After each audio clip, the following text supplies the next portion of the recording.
Hello, traders. This is Ad Zeros. Hope you guys have a great day. Today, the market was chopped, really not going up and down in the first few hour, especially first hour when I trade. And but I'm happy that I had a very good day. I made over $1,200, in the chop, and I'm glad with my results. And I'm going to show you how did I trade, and I'm also going to give you some highlight of how I mark the key levels. Somebody asked me, and so I'm going to walk you through. So basically what I did, you see on the screen that I do not have any markings yet. I didn't mark any of it. I will show you first my original trade, and then I'm gonna guide you that how basically a Monka level. So, what I think what is more important at this point to understand two things. What SPY was doing in the morning, uh, first half an hour if you see, and what Nasdaq was doing, and then you will get some of the answers that, what are the stocks you were expecting the stocks to do, why they're not doing it, or why there is so much chop. So if I uh, let me just walk you through my first trade, and then I'm going to give you the context of it. So, uh, based on I was looking at some of the key levels. For me, the 243 was the key level. Pre-market high was the 44.50 cents. So initially the market, the first minute candle, if you see, there's a strong volume or 1.2 million, but it rejected the pre-market high. I went short here, and then I covered it on the break of 243, and then there was another level I marked as a 241. So I make it partial because I was a long biased on the Tesla based on how the daily and weekly setting up. So therefore, I don't want it to hold more on the Tesla. And if you see the remaining portion, what I had here, I stopped out here. So entry, partials, and then stop out. Then I see that it's really nicely momenting up, really nice push towards the 243. Volume is also coming in, so I thought, okay, you know what, it's just going to break this time. So I went long, and it just, fake out, and then I have to stop out here on the break of this level. I didn't make any short entry on this lag, and then when I noticed that it's making this was a previous day close, it's tested once, it moved back up without any momentum. So I went short again here on this position, and then I took the partials. And then I made another short entry here, added into the position, and then I took the partials here. Now I see that it is really making a nice comeback to retest the VWAP, and it's already closed the gap. So I was again waiting a long biased. So I entered the long. I didn't like it. I reduced it. I took some partial, and then I closed out. I see that this is really nicely holding this previous day close. I entered, took some partial, but I see it's really chop. And I think the reason I was taking the quick partials is the answers is in S&P, and I want to show you in a 1 second that how what was the S&P was doing, which make you you need to think twice what you need to get. So look at this one. Um, so this is the S&P.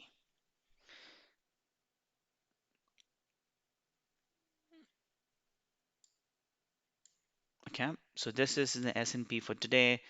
First candle up, down, up, rejection, down, rejection, doesn't want to go down. And clearly, and if you look at it here, up to what time? Until the 10:45, basically 11, 1.5 hours, market was just chop.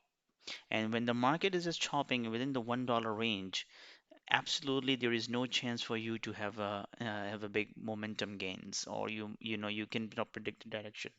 And which further confirm, if you look at the Nasdaq at the same time, let me just remove this. And if you look at the Nasdaq at the time, look at the Nasdaq is breaking down. So Nasdaq is weak, S&P is holding, but is just chopping in the $1 range. This definitely means that there is no key momentum at this point. So you do not make the bet on those stocks which just have a high beta.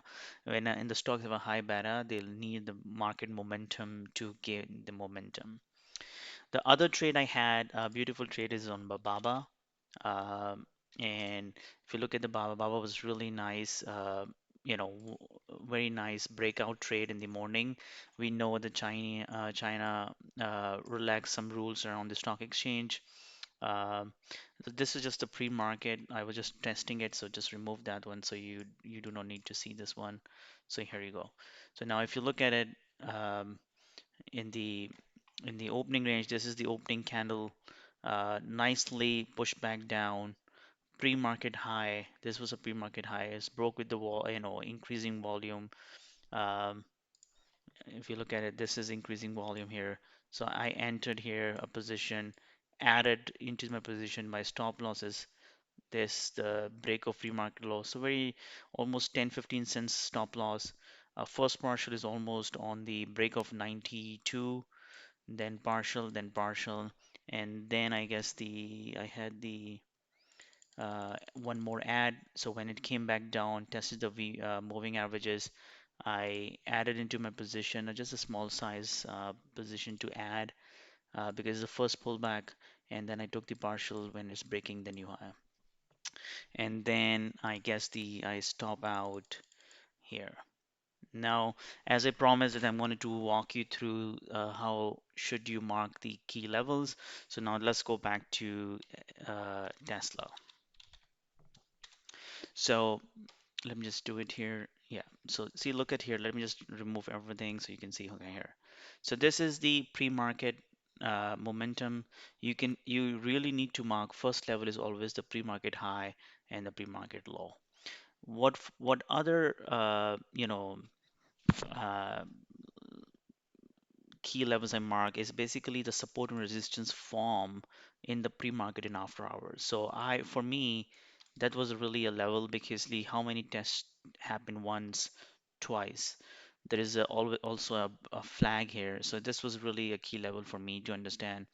Then, you know, then this flag, which is here, which is asking you that, is a 243 would be the key level for me because of this reason that if you look at it, that the after 8 o'clock when it bounced back, it form a new pre-market high, came down, couldn't make the new pre-market high, retested the VWAP at the time a low, which is the whole number coincide with the 243. So for me, the 243 was really a key significant number, which I really wanted to trace. Other thing, what I always do, which you need to mark is, the other basis it forms, and this form either it can be go with the 243 or the prior levels you can see. So if you can go here when the Tesla uh, well, the gap up is a very big gap for the production data. You can clearly see there is some kind of a gap here which was filled further, but there is some retesting happens. So for me, I mark it that this 242 is a level for me, which I wanted to see how market react. On the upside, I would say the 244. On the downside, I would say 243.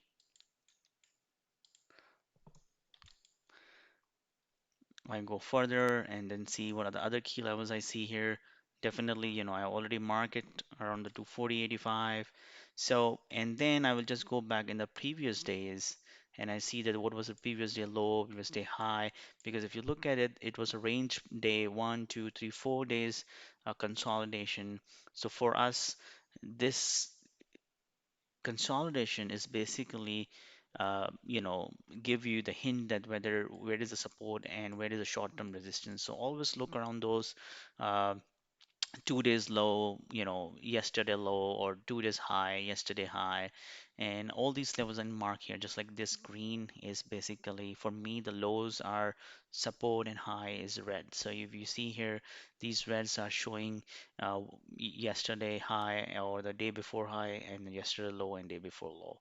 And then I just see the price action and try to gauge where the buyers are, where sellers are. For all the buyers, it's a really nice move because if you look at it, just day before it was 226 or 228. From 228 to 244 is almost $14 move in that one day. There's really a big move. So therefore, I was the long bias, but it's also possible that the stock may back test the previous, Friday lows. So you always need to be careful how, you can't be just too biased on your opinion. You can see my weekend analysis I posted on the YouTube, on the Twitter or X. You can see that, but idea is that you need a confirmation to be idealized. So that analysis is still valid, but maybe not on Monday. Maybe, further in the days it may work. So always be cognizant and look for the confirmations about your ideas. Yeah, feel free to put any questions, and if you think it is you have learned something from this video and you want these videos to come in the future, please do subscribe to my channel, give me a thumbs up, and also, follow me on the Twitter or X. I would really appreciate, and it's just give me the encouragement, just to see that, it's really worth spending time on making videos for you if you're really listening and you asking the questions and it's really helping you out. Thank you.